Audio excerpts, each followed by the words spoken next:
Let me now, in fact, give you more information about how Delhi is dealing with this crisis. Though the number in the last 24 hours has been more than 2,500, which is the highest that the city has recorded since July 4th. I mean, almost in 2 months, this is the highest number of daily cases which have been reported in Delhi.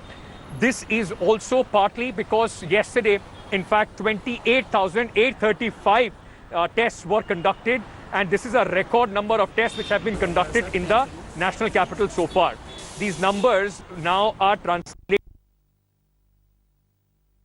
Shortage of ventilators equipped ICUs, which has been noticed in the last few days, and this is especially talking about the private hospitals. I want to give you a picture of where Delhi stands. So take a look at the Delhi Corona app, the Delhi government's dashboard on Corona.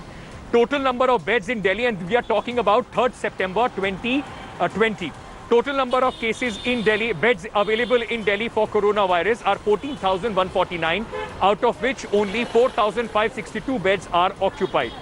Meanwhile, Delhi has 1,218 COVID dedicated, of which 535 are occupied. 909 ICU beds without ventilator support for COVID-19 patients, out of which 525 are occupied. But if you closely take a look at these numbers, and we will just put out those graphic on your screen, take a look at the ventilator ICU beds which are available in the national capital, in the private hospitals, the big private hospitals.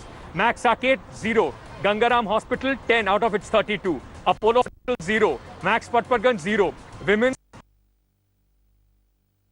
0. Escorts Fortis Hospital, 0. Venkateshwara Hospital, 0. 0. Rajiv Gandhi Hospital, 0. Balaji Action, 0. So remember, these are private hospitals which are now showing a complete occupancy of the ICU ventilator, ICU beds with ventilator dedicated for COVID-19 patients. The situation was very grim in fact, June, where the Chief Minister and Home Minister Amit Shah, both of them came together and tried to provide beds to the people of Delhi after we reported multiple cases of people not finding beds. Is Delhi now walking onto the same path? That is now going to be a very important thing. Meanwhile, AIIMS also has taken a significant decision because of the rising number of corona cases. Take a look at the report that I filed today. Hello everyone, this is Rahul Kamal here. Hope you enjoyed this video. For the latest news and analysis, like and subscribe the India Today YouTube channel, and don't forget to press the bell icon to stay updated.